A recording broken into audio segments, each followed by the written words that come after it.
All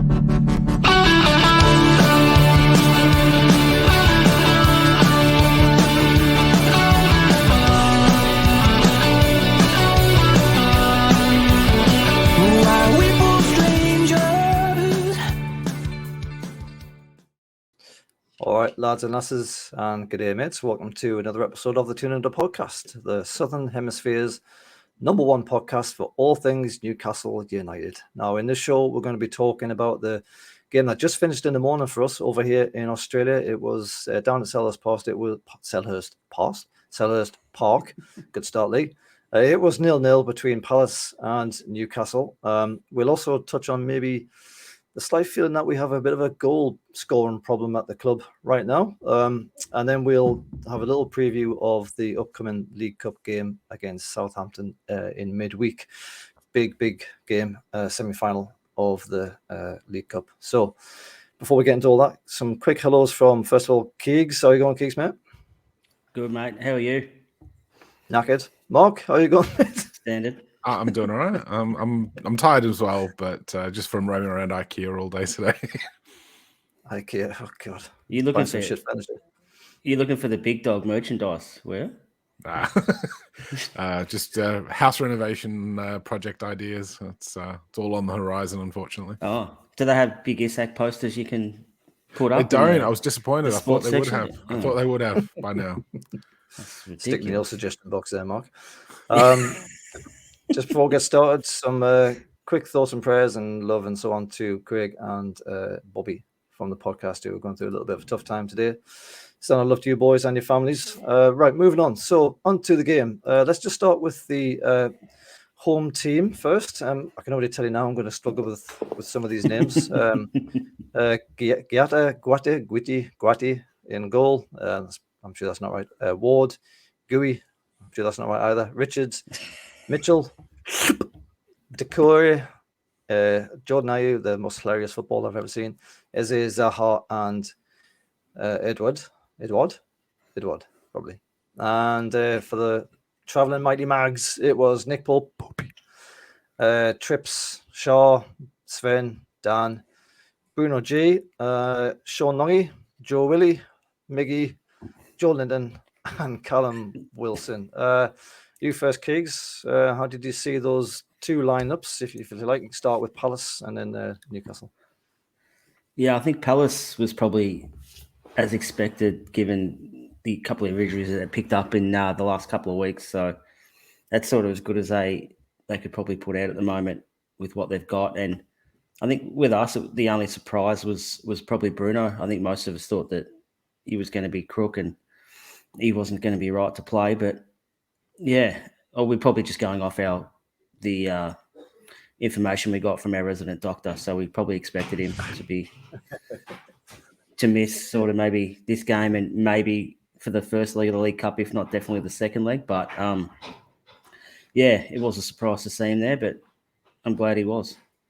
Good to see him. Quality player. Mark, same to you, really. Palace, anyone in there that gave you kind of a pause for concern? Obviously, you've got the likes of Zaha and Eze is pretty decent. 1 or 2 on the bench. I think those two are always... Yeah, those two are going to be the two that you're going to watch out for, I think, in any Palace squad at the moment. Zaha's kind of like on par with... I'm not sure if that's me making noise or you making noise or someone's making noise in the background. I apologize. I think Keegan's got... I think he wanted... No worries. No, so look, I mean, Zaha to me is on par with what we get off St. Maximin, where he doesn't necessarily do it on a consistent basis, but when he does turn it on, he's a match winner. So yeah, you've always got to watch out for him. And there, yeah, as I'm not surprised that it's an unchanged lineup for Newcastle. Obviously, as Keegan's just said, the huge surprise to everyone was that Bruno was starting and he was fit to play after what looked like. I'll give our resident GP a bit of a bit of a break because it did look for all the world like he was going to be missing some games because he went off in tears. He looked in a lot of pain. he's done a tremendous job, and credit to all of the training staff and the medical team for getting him back fit so quickly. So no sort of seeming side effects from that either. When he was playing, he didn't seem to sort of be hobbling or struggling with it at all. So great to have him back in the side and unchanged lineup again. So not surprising. Yeah, and of course that meant ASM and Isaac in particular all start from the bench again. I mean, this is pretty much the settled first 11 and subs bench, really, isn't it? I mean, this is the kind of, when you think of the Newcastle team, that's essentially what you're expecting to see. Dimmy, his Dr. Skills about on par with his predictions, I'm afraid. Get that old dig in there. All right, moving on to the first half of the game. Now, I've no idea how long this chat is going to go on for, because there wasn't like a huge amount of stuff to talk about as far as the game action was concerned. I will say, though, that in the first half, from what I saw of it, I only caught the last 15 minutes of the first half, but it very much looked like Newcastle were in almost complete control of this game. Some actually quite nice play from Newcastle in the first half and in the second half as well. There was a particular set piece routine, like from the training ground, which where I think Bruno ran in from the touchline and kind of took the ball deep from the set piece and tried to whip it into the far post. And that, if that had came off, that would have been absolutely sensational. And there were a few. I'm going to come to you on this one, Mark. There was a few instances, a couple I can think of off the top of my head, where Miggy Almiron had himself in some couple of decent positions. One, he took a shot with his non-existent right foot and got the predictable outcome from that. And one with his left foot, which didn't quite hit properly, and it was easily stopped or went wide, I forget. But I know you've said this before, Mark, so I'll give you the stage just to have a 2-second rant on Miggy. Have we, since the World Cup, have we got the classic Miggy back rather than the new and improved can't stop scoring Miggy that we had in the first half of the season? I think he was going to do. It was going to be hard for him to keep going the way he was. Let's be honest. I mean, he had an incredible record before we broke up for the World Cup. There was always that danger where any player that was on a bit of a hot streak was going to end up sort of stagnating a little bit and struggling. And I think one of the first or second game back, I think he missed a really easy chance. And I think we were all saying, I hope that doesn't kind of dent his confidence and get him back into his shell a little bit or struggling to do the right thing.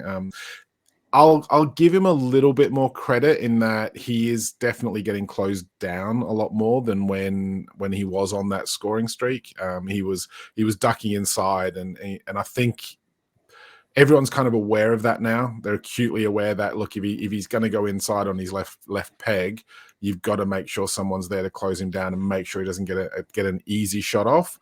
And we all know what happens if he tries to take a shot with his right foot. So it was weird though, because like he didn't even hit it with his right foot; he shinned it into the stands. So it wasn't even like a proper swing with his peg. He was just kind of like stuck his leg out and hoped for the best. But get him on his left peg, get another goal in, get him some confidence back, and I'm sure he'll still be giving us a good return on what we get from him. Oh, look, you get your endeavour from Miggy. You get the pace, and that's particularly useful when you're doing a high press onto the goalkeeper, trying to force the keeper into a mistake or two. That happened plenty of times in this game. The keeper, actually, I was surprised. Palace's keeper, he had a hell of a distribution on him, especially under pressure. Keegs, when Miggy decides to try and go for the spectacular, and you can't blame him given the start of the season that he's had, it doesn't half kind of leave all the rest of the guys in the box who are waiting for the ball feeling a bit filthy, doesn't it? Like, you know, what do they have to say at this guy to say, look, if you all right, you might feel like it, but you're not in a good vein of form. Just do the simple thing first, and we're in a better position than you. Stop Hollywooding it. Yeah, well, I think they'd have to probably figure out Portuguese first, because I'm not sure if his English is still not too crash hot. So they'd have to tell him in that. But there was a couple of times I noticed in that game, like what Mark said, how he cuts in and they seem to bring that extra player in to sort of smother that left foot. There was a couple of times we actually played that reverse ball to Trippier, who was overlapping him as well, and they left him wide open because they thought he was going to keep cutting in on his left. Now, hopefully, if that sort of keeps happening, that could be another avenue we might be able to score. And then in time, that might actually open up his left foot again if they think he's just going to keep playing that overlapping pass to Trippier, who's sort of scoots around the back of him. So it is something to watch. They did do it a couple of times, I noticed, during the game as well. And Trippier had basically a wide open cross to put in. I think Isak might have hit one straight at the keeper later in the game as well. That, I mean, argue you could have maybe left it for Joel Linton behind him, but I mean, you can't tell what's behind you. You have to take what you got. But yeah, I think it's a tough one. Like we encourage them to shoot, because if you don't buy a ticket, you don't win the raffle, and the last thing you want them to do is try to pass the ball into the net. But it's a fine balance, really, isn't it? It is. Just to point out, he's from Paraguay and they speak Spanish, mate, not Brazilian. So that wouldn't be much help anyway. That'd be no use. There'd be no use to him whatsoever. Yeah, I wasn't going to point that out. I didn't know that. He's both dogs. He's a both dogs. I had to go and check. You let me go the whole time, and he's just getting excited because he's got his Bruno shirt on. Leave him alone. Yeah. It's a lovely shirt, by the way. Check out our shop. Yes. So are we keeping Miggy or sell him in this window? I guess we're keeping him, right? He's worth sticking with. I think his form made it a difficult choice to get a first choice. I mean, we were after Diaby in the summer, and I think Miggy being in form has probably made that decision to go after a left winger or a right winger or someone else who could kind of slot in there, a little bit more difficult for the club. But look, I think you get a lot more out of Miggy than just his goals. I think his work rate and his overlap with Trippier is something that is probably going to be hard to replace. Just his general hustling and pressing, I think we get a lot more out of that than he's maybe given credit for. Look, I mean, it happens to everyone. I mean, Callum Wilson, I mean, we all think he's a great striker, but he's in a bit of a bad run at the moment as well. So yeah, I wouldn't be selling him. Maybe he's getting a little bit more carried away thinking about a new contract. But who knows? Let's just give him a bit of time. Yeah. I was only being naughty with that one. Only being cheeky with that one. I think we've stretched out that first half pretty well there, lads. Nice one. Celebrations, chocolates around for everybody. All I will say about the end of that first half, it was funny. Dan Burn found himself running down the wing. And found himself in a bit of space. I think he fancied it, and the referee blew up for half time. And he's like, you fucking waving his arms out. And then he hoofed it towards goal, and it was absolutely nowhere near. It's belt off. I'm not even sure they made it for a throw-in. Absolutely terrible, like the old Dan Burn. All right, moving on to the second half. So that was obviously 0-0. But Newcastle continued again second half, pretty much in control. Did a very good job of containing Palace. I mean, they got out of their halves once or twice, but we did pretty well in defending. Again, no clinical edge in front of the goal, though. That's my note for this whole second half, really. Lots of balls into the box. Some of them were good, some of them weren't very good. Just unable to challenge and trouble their keeper an awful lot. Everything that we did just seemed to go straight to his hands. On the 70th minute, we made a change. We brought on ASM and Isak, and Willock in particular, who went off, was feeling a bit filthy. He had to have a bit of a chat by Eddie. I don't know if anyone saw that, but Eddie had on touchline. Yeah, he's like, "Oh, yeah, boss," and he's like, "No, this is why you're not coming off." And it's always the same as well, Willock. As everyone knows, it tends to always be Willock. He's like the first person to get sacrificed whenever a change is needed. But what I will say, Keegs, it's nice to see Eddie doing a change a little bit earlier than we've kind of been seeing of late, though. So 70 minutes, you have a good 20-25 with extra time to get into the game. So that's a lot better than what's been recently seen as 80-85 minutes, isn't it? At least Eddie saw the need to change it earlier than he has been. He probably seen the need because he'd seen it for another 180 minutes before this game, so he sort of knew what was going to happen. Exactly right. Yeah. So he had the exposed form. So I think he knew they hadn't changed much from the first two times we played them. So he knew what they were doing, and thankfully, or not thankfully, but at least I don't think he had ASM or Isak the first couple of games to actually come off the bench to try and change the game. So at least he had that luxury, I guess, to try and change it. Now it didn't work, but it does give us a different look in attack and things like that. And maybe we might touch on it in a few minutes, but maybe there's a he's got to try and pull a lever to get something out of this team, because goal scoring is becoming a bit of an issue, especially in the league where draws, teams will play for draws and stuff like that. I mean, it's fine against Leicester in the League Cup where a result is needed on the night. So, yeah, but in the league where draws and teams do play for draws and points and things like that, I think, yeah, he might have to start looking at other levers to pull to start games rather than halfway during the second half of them. Yeah. Mark, what did you make of, let's say, first of all, ASM's contribution to this particular game? I know you're a big fan of ASM. How did you see him with the 20-odd minutes you So had? am I. Oh, look. I'm frustrated with him like all the time. I think he's got potential. I was impressed with him last week against Fulham, the last game against Fulham, because when he came on, he did run around, he did put pressure on players, he did try to create things, he did pass the ball well. Didn't see quite as much of that in this game. He seemed to be kind of running around without really much of the ball. Got a couple of decent runs, won a couple of free kicks. But by that stage, I think, Crystal Palace, second half especially, they were defending really deep. Yet again, they were clearly there looking for a point and hoping to get something on the break. And I mean, they had one shot on target for the whole game. So it was always going to be difficult for someone like Isak, for St. Maximin. Neither of them really made an impact. And I think most of that comes from the build-up play and how deep Palace were playing. If we want to score in those sorts of games, we want to create more chances, I think, we've got to find a different way of playing almost against those sorts of teams, because at the moment, like, teams are kind of almost sussed us out where they can sit deep, just try and soak up pressure, and we don't seem to have that cutting edge to be able to unlock the defense at the moment. Maybe if we do get someone in to play in that holding midfield role, then it frees Bruno up a little bit further up the pitch, so he's that one that has that nice little pass just to kind of unlock the defense and get a forward in. But there's no room in behind for anyone to run onto. And I think that was probably what affected Miggy in this game as well, where he was having to cut in. And as Keegan said, he's managed to find Trippier a couple of times, but there was no kind of space in behind because they were playing so deep for most of the game. So, look, I mean, St. Maximin was struggling. I think he was. You can see he's desperate to get the ball and desperate to do something and prove that he should be in the team again. Maybe this was a game where we kind of needed to change things up ahead of the cup game, and give the players a little bit of a rest, or give it a little bit of a shake-up. Maybe it's just getting to that point where the team's getting a bit more stagnant and, everything's kind of just settled in because we've had this unchanged lineup for so long now.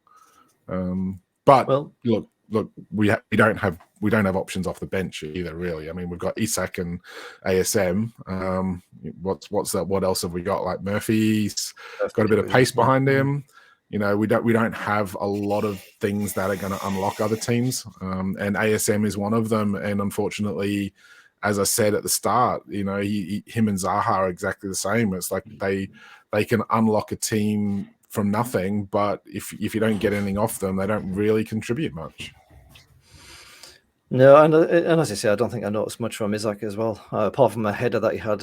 It was only about 6 yards out or something, whatever it was out, and he was in a great position and straight to the keeper like everything else. Now, Keegan, I can tell you, itching to get into your catchphrase here. I was going to ask you about this later on, but just coming off the back of what Mark said there about teams sussing us out, this is the third meeting that we've had with Palace this season, and we haven't scored a single goal in open play against the Palace in those 3 games. What is going on, Keegs? Tell us about that low block. It's getting lower, isn't it? The low block's getting lower. But I will say as well, Maxi had that chance late where he sort of come in at the back post and had that really poor first touch. If he had to control that, he probably, hypothetically, I reckon he probably would have scored if he sort of took that touch and sort of still had the ball at his feet, where he could have got a decent shot off rather than the ball sort of bumbling off his ankle, what it looks like, and went another 2 meters forward, and then the defender closed it down. So it was close, but is that a lack of game time? He just doesn't have that touch, or like he's pretty good with the ball at his feet. in motion. Like, you think he's pretty comfortable. I think maybe a lack of game time maybe just caught him on the hop, but I think it's a really crucial stage now in our season, even with, like, we haven't got another league game till the transfer window's closed. So it is a chance, and I 100% agree with what Mark said, where we are starting to get a bit stagnant and a bit flat. And I think maybe we need 2 or 3 bodies to come in and just giving us a bit of a freshen up and give the players a bit of a freshen up as well, because not just on the pitch, off the pitch as well. Like, I'm sure morale's still really good, but I think just these guys now, like, we've pretty much got our starting 11 pinned down. Like, maybe give them a bit of a shake up to say your spot's not sort of, you're just not just going to walk in every week and you'll play. So we are at a pretty crucial stage of our season, I think, especially these last sort of, I don't know, what's the date today? The last 9 days or 8 days of the transfer window. So, yeah. It's funny you say that about the teams because, we'll get on to later on about the League Cup, but there was an opportunity there to change that team, and you reckon you're going to stick to the same lineup as today. But we'll get on to that in a minute. We almost ran out of things to say for the second half. I mean, there wasn't much going on. There was just lots of crosses, lots of passes, lots of them getting blocked, lots of them getting saved straight to the keeper. Nothing really challenging them. But on the Palace side of things, they did have a breakaway at one point and managed to trouble Pope. It was on the 73rd minute, and this may have been the only thing he had to do all day, quite frankly. But it was, I forget who the guy was from Palace, but he managed to get a shot away on the turn, I think, and he brought out, was it Mateta? Fantastic save. It might have been, yes. He brought out a fantastic save, Mark, from Nick Pope. And I mean, Eddie Howe was kind of loading over him after the game, and rightly so. I think BBC had him down as man of the match, which is absolutely mental because he had like one thing to do. one shot on target. Save the ball. He's the chocolates. Like, you know, I don't see how that works. But I mean, all joking aside, that was a hell of a save, Mark. Oh, fantastic. I mean, I don't know how he got enough on it, given it was literally a fingertip save. It's not like he got a palm to it or anything. He's a reaction time, like, out of this world. But to get enough on the ball to divert it away, because it was hit with some, it wasn't like a little tap. It was hit with some power to get like his little finger on it and just like knock it over the bar, or like that was some save. Yeah. Top draw save, and arguably got us a point because we didn't really look like we were going to score at the other end. Yeah, that would have been a hard one to take. Keegs, how much did we pay for Poby? Was it 10 or 12? 10 Something like that. Yeah. Decent business, wouldn't you say? Just a bit. Yeah, I think, like, I know it's easy to throw shade at prehistoric creatures, but I think he's the best goalkeeper in England at the moment. Well, I'm not from a biased point of view, but yeah, I think, like, he's not going to be, because that's not how the England national team manager operates. But I think at the moment he's definitely the best, and the stats back all that up as well. To be fair, though, you've got to remember that he's got an insanely good back four in front of him that is limiting the number of shots that he's having to deal with as well. He's phenomenal when called upon, but he's not getting anywhere near the work that someone like, you know, Pickford or someone like that is going to get, because the rest of the team is just defending in front of him so well. Yeah, and they don't have any world-class defenders either. So that's what Kieran Dyer claimed before the game. There's not any world-class defenders. Yeah. Simple bloke. I mean, that was more or less it for the whole second half. Lots of huffing and puffing and not much else. I did find it weird that the ref only stuck 4 minutes of extra time on. Now, look, you know, sometimes we're wasting time and you want to see just 2 minutes go up, and other times the other team's doing it and you want to see 10 minutes go up. But to see 4 minutes go up when Zaha was down at least twice with his dodgy hamstring before going off. And then there was all the various free kicks and stuff that were given because lots of fouls were flying around.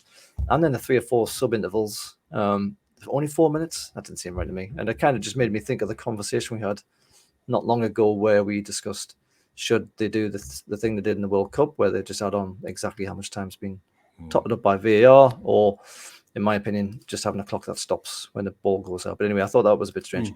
All right, well, that was the end of the game. 0-0 Newcastle and Palace. Let's have a look at some of the stats, though, because it tells a slightly different story. Newcastle had 61 possession to Palace's 39. We had 16 shots to their 6. We had 7 of those shots on target. They only had that one that we've just discussed that Pope saved. We had 15 corners, which I think has to be some kind of club record. I mean, good Lord, 15 corners to their 3.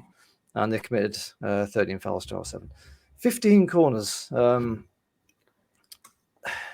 of highlights the lack of, I don't know, invention perhaps, Keegs? Like, I mean, do we need some kind of very clever corner routines to try and get something to unlock? And I mean, I know they had everybody back, and I know it's very difficult, and I've said it 1,000 times, we can't typically break down these teams, but 15 corners, I mean, you kind of expect to get something out of the end of that, wouldn't you?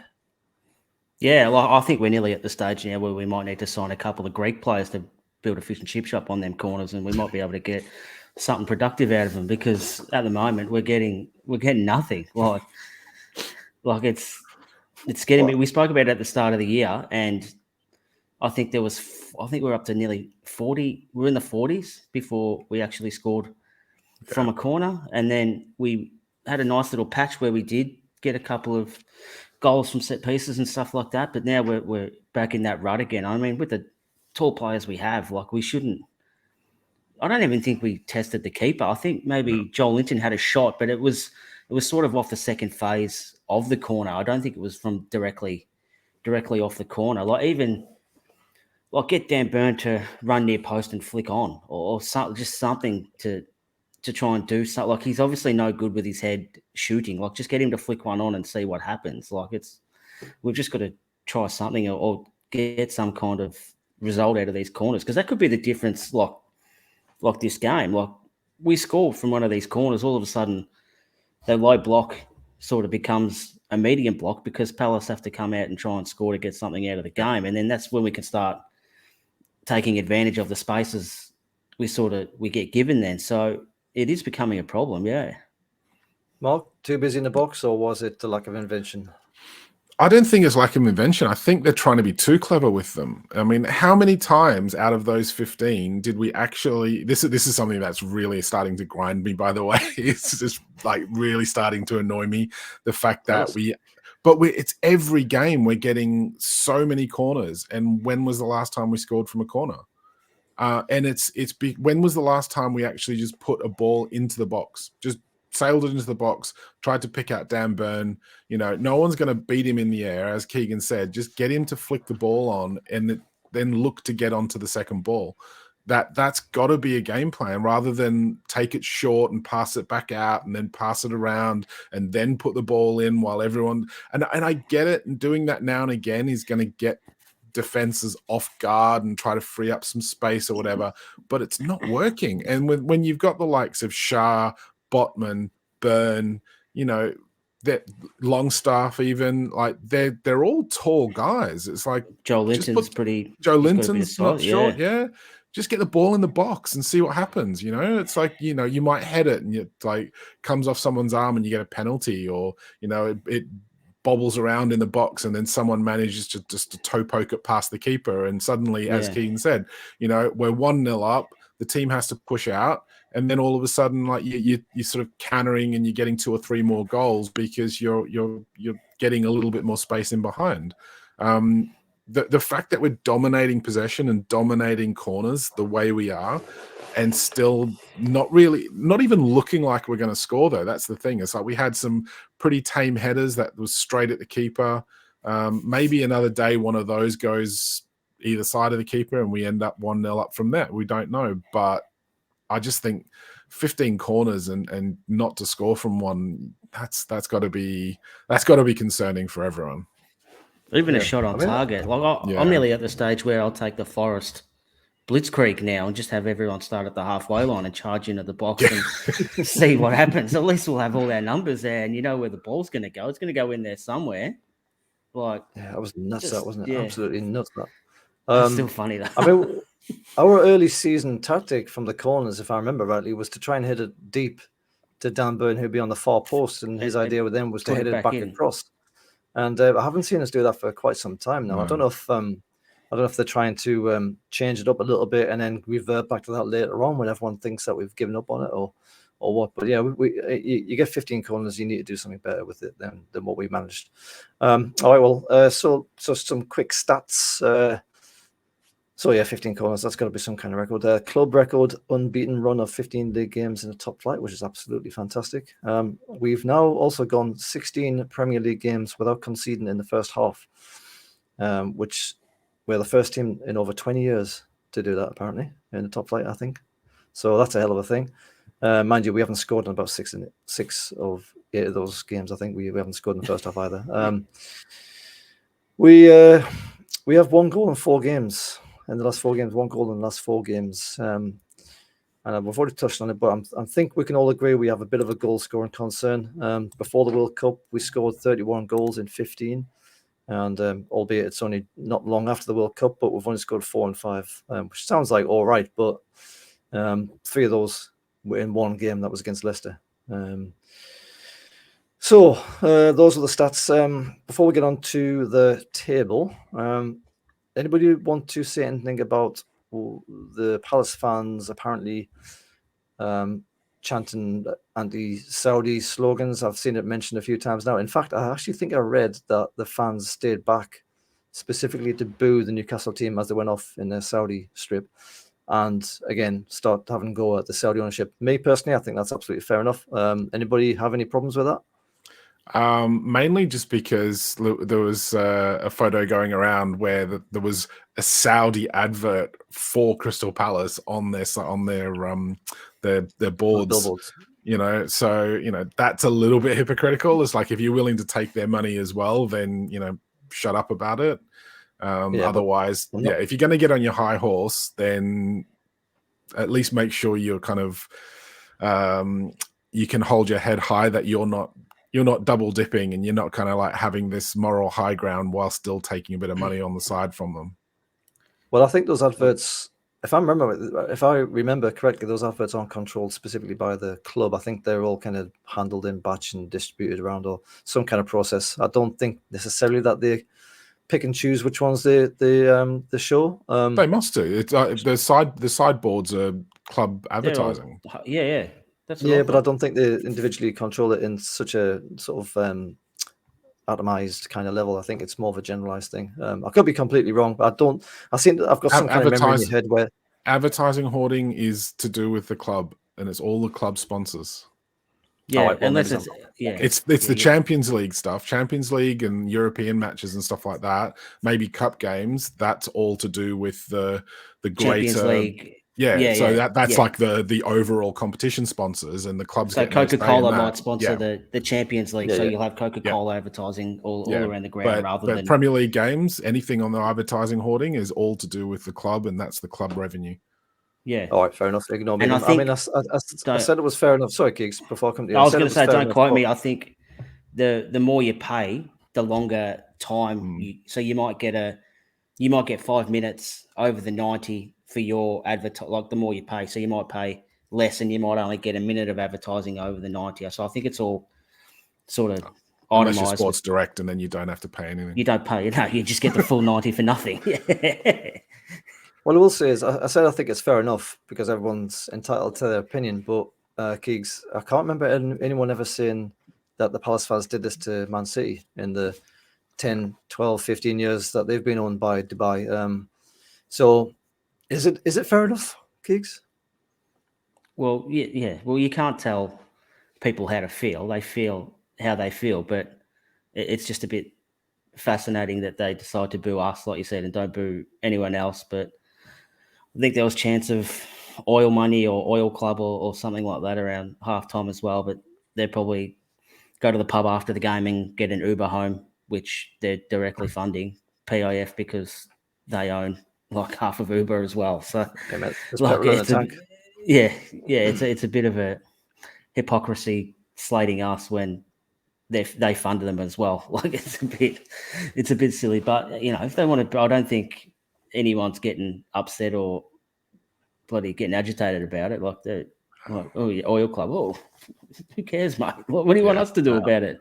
It's enough to take your shirt off and chuck it away, isn't it? And go and Yeah. support. Well, on Man that, United. the Saudi strip that we've got, we definitely need to bin for the rest of the season because we don't win No, we're shit in that. whenever we wear that. Cannot win in that thing. Maybe if I was a player, I'd probably, instead of going to the home fans, I would have thrown my shirt. The away fans, I would have thrown my shirt to the home fans just to razz them up a little bit more after the game. Fair enough. All right, look, just before I bring up the table, let's do a quick man of the match. Mark first.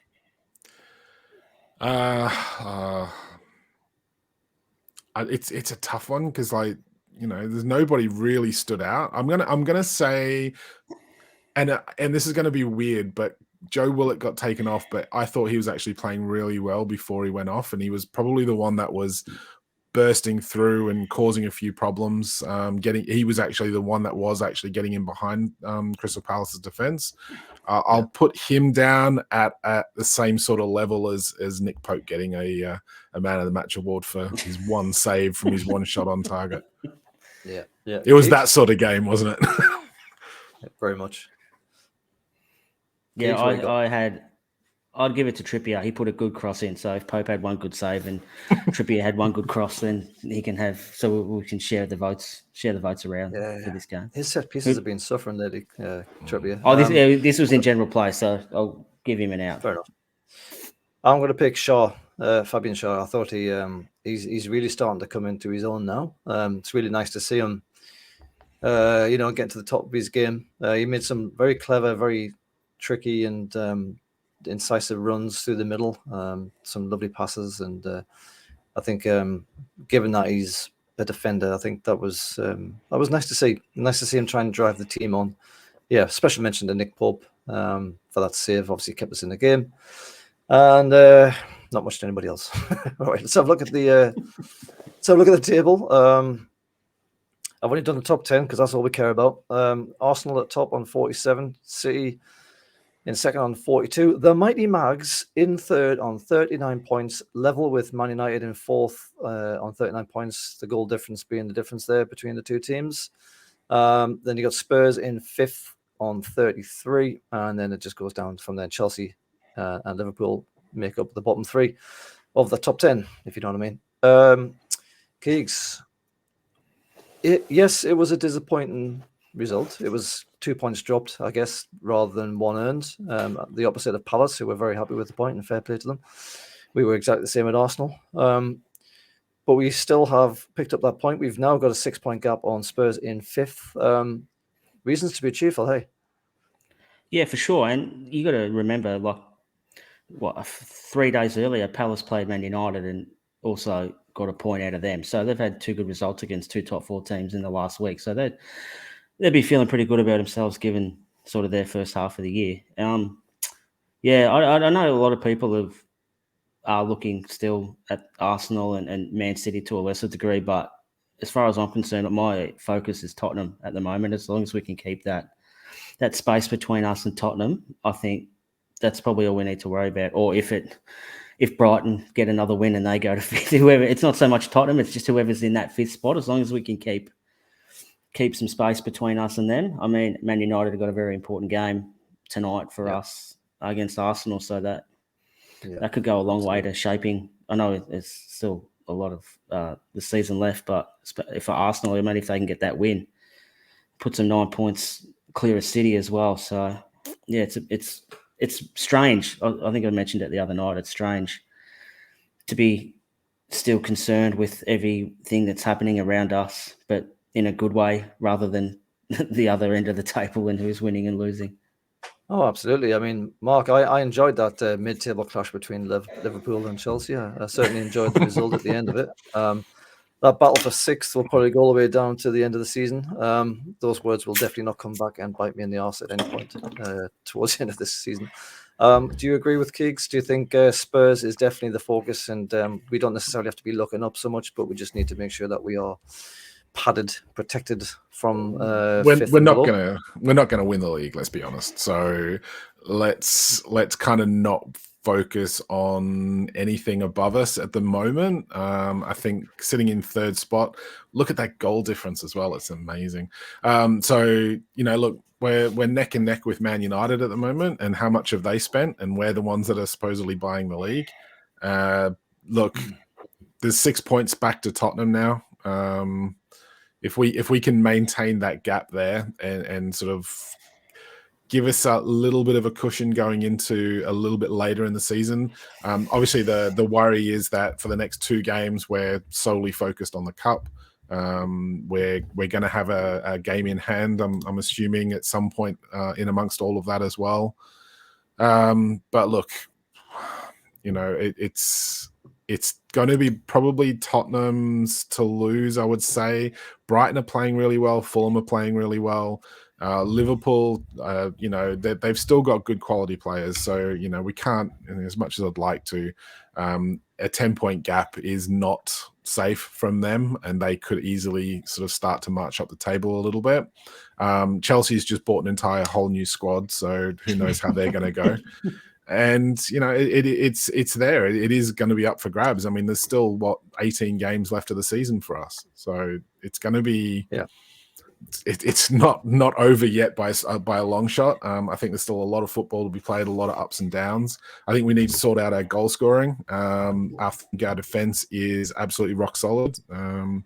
It was another clean sheet. It was another game where we didn't really look like we were going to concede, other than that one shot that Nick Pope managed to pull off a wonder save for. If we can sort the other end of the pitch out, we're in with a real shout. But it all comes down to that squad depth. And as Keegan was saying, and another sort of, another couple of bodies in before the window shuts will help us no end to kind of keep that push going for the top 4. Yep, absolutely. Just nice little segue to a little note I had here on transfer side of things. Chris Wood, he of course has joined Forest now, and what a deal that was for us, by the way. He's started this game, didn't score, was subbed, and then 5 minutes later, his replacement goes and scores the winner. So it goes with Chris Wood. Yeah. I do like Chris Wood, but I mean, that's a little bit on the nose, that one. A little bit on the nose, that one, I'll say. All right, look, that'll do for the review of that game. We've somehow expertly dragged it out to 40 minutes. Well done, chaps. High fives all round.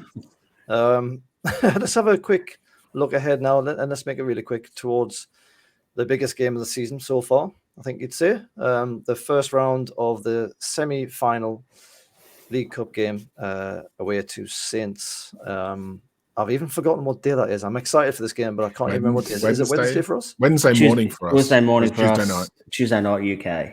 Yeah, right. Yeah. I was we did ask for the team slide from Keegs, and he said just use the same one from today. Now, if anyone's made it this far, congrats. You would have heard that we discussed potentially, Keegan was sort of making the claim to have the team refreshed a little bit, give him one little kick up the arse, perhaps. I think that was the thrust of your point there, Keegs. Yeah. And yet you resisted the urge to start with the likes of ASM and Isaac. So explain yourself, young lad. Well, this is not how I think they'll line up. This is how I think Eddie will pick the team to line up. I think he'll pick what he sees as our best 11. I disagree. I'd definitely start Isaac in this game. Callum Wilson hasn't scored since October, so he's in a bit of a rut. I think even on the eye test, he's been a bit flat and things like that the last few games as well. So I'd bring the big dog in, give him at least an hour, see how he goes. His fitness is probably at a level now where he could play for an hour. We give Wilson that break he might need, or give him a chance to freshen up, or make him a bit hungrier to get his spot back if he gets dropped for Isaac. So I'd do that personally. I'd also probably look at bringing Maxi in for maybe a Willock or someone like that, and bring Willock on with 20 minutes to go against a tiring Southampton defence. I think his pace is definitely impressed me this season. It's going to be interesting, though. I'm not sure what sort of team Southampton are going to field in this fixture, to be honest, because they've got their own problems, rock bottom of the league at the moment. So, it's going to be a really tricky one. But I think I'll still play our best 11 and worry about what they do. Don't worry about what they do. Let's just worry about us and put our best 11 players out there. Absolutely, Mark. It's a slightly interesting situation, is that we're going very well in the league. We've got this massive first leg game against Southampton. We've got to go to our place afterwards and do the second leg. All things being well, we'll end up in our first final since I was about 4-year-old. No, not really, but like it'll be for a while. Do you think there'd be any temptation from Eddie Howe to weaken the team with some of the guys on the bench? Or do you think he will just basically have a hot crack at it and go for the jugular right from the off and go with his best possible 11? I think it'll be that team there. I think it'll be unchanged. It's an away game first. We've got a 2-legger, so worst comes to worst, we don't score. We've got a 0-0. We go back to St James's Park, and we've got a full rowdy crowd, well up for it to get behind this. Get behind the team. We can make a few changes then if we need to. The big thing is Southampton's actually got a cup game at the weekend. I was just looking at that then, yeah. And we've got a weekend off. They play FA Cup on the Saturday as well. So there's no reason for us to rest anyone. It's going to be... We'll get a full 7 days break between the games, yeah. Yep. So I think Eddie Howe is well up for this cup run. I think it's going to be difficult in the final, given if we end up against Man United. But we've got to get through Southampton first, and I think he knows that. He'll put his stronger side out and look to win it. He'll probably look to win it in the first game, and then hopefully we've got a bit more of a comfortable evening at St James's Park for the second game. But you've got your second game at home, and that's going to be a huge boost for everyone because they know the crowd's going to be well up for it. And then hopefully that kind of gets us over the line and into a cup final, which is going to be a little bit weird, but that'd be nice. Very, very nice, welcome if it happens. I'll enjoy watching Dimmy scramble to try and get a flight across. Can I ask you something, Lee? Go on, Keeks. If I think all three of us probably agree that's our best 11. Is it our best 11 though? Is Isak in the best 11 ahead of Wilson at this stage? Well, look, I would say just if you were to, I was going to say if you put them together, I would say when Big Dog first joined us, he was like just a breath of fresh air. He was absolutely sensational. Those 2 goals against Liverpool were brilliant. And I don't care what you say, that second goal was perfectly fine. Mm-hmm. But the way he took on the defenders, still managed to cut inside and then beat the keeper at his near post. I mean, that was a hell of a goal. It deserved to stand just for the beauty of it. He should have had another goal as well when the keeper made the save, because he's tried to chip the keeper because that's his signature move. But the keeper kind of either knew it or guessed right. That was still a great ball through. He took it well. He could have had a couple more goals as well. He's obviously but he's looked good. He's looked good. But what I was going to say is I haven't seen that same spark post-injury, not yet. Now it's going to be very difficult to see that post-injury spark when he's starting from the bench all the time and only getting, like today, 20-odd minutes. 15, 20 minutes, that's probably the most he's had in ages. So it's very difficult for him to have that spark and that kind of burst of space and everything. But and particularly against a team like Leeds or a team like Palace, who purposely defend deep, I'm not so sure that he can really find a space in any event anyway, at least not yet. If you put him next to Wilson's a proven entity as well, so you know that Wilson knows how to score a goal in this league. He's done it time and time again. And I thought he was absolutely brilliant against Fulham. I really did. Not so much in this game perhaps, but against Fulham, I thought he was almost at his very best. He just couldn't score, but he had all kinds of shots at the keeper. So I would say right now Wilson probably still is the one that you would go for first. Isak, I suspect, is going to be the future. I mean, well, he is, isn't he? He's going to be the future, barring anything tragic. So yeah, I would say Wilson's still probably the big dog, and Big Dog is not quite the big dog. but it's good to have big dogs. So we'll have to see how that goes. That didn't make any sense.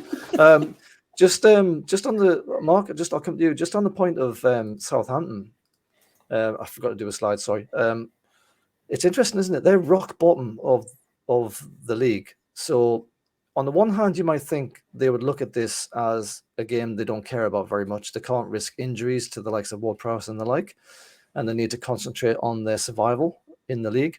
But at the same time, you could say, well, if they won this game and get into a final, the boost that would give to them in their squad, the whole squad, to go on and then survive in the Premier League would be absolutely massive as well. I mean, do you have any thoughts on how you would see Saints approaching this? It's very much like a take a pick, I guess. But Keegan's not sure either. He's already said. But what would you think?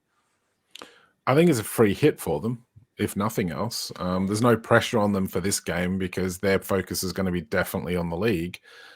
If they treat it like that, the pressure might actually be off them in the League Cup, and they actually play some free-flowing stuff. There's obviously that thing of like, if they do manage to win and get through to the final, maybe that gives them a confidence boost. So the manager's looking to win these games to try and generate some momentum or something like that.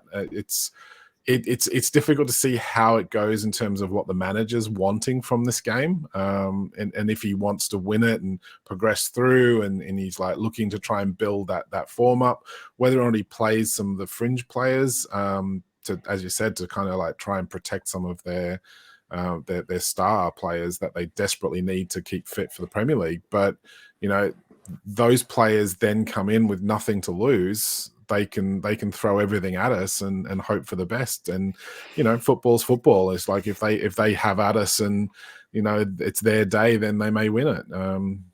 Hopefully not. Hopefully, if they do try and have a counter attack, have an attack at us, we can get them on the counter and actually take advantage of it. But it could go either way. I don't want to second guess the manager at the moment because, I mean, as I said, it's like it's a free hit for them, so who knows what they're going to do.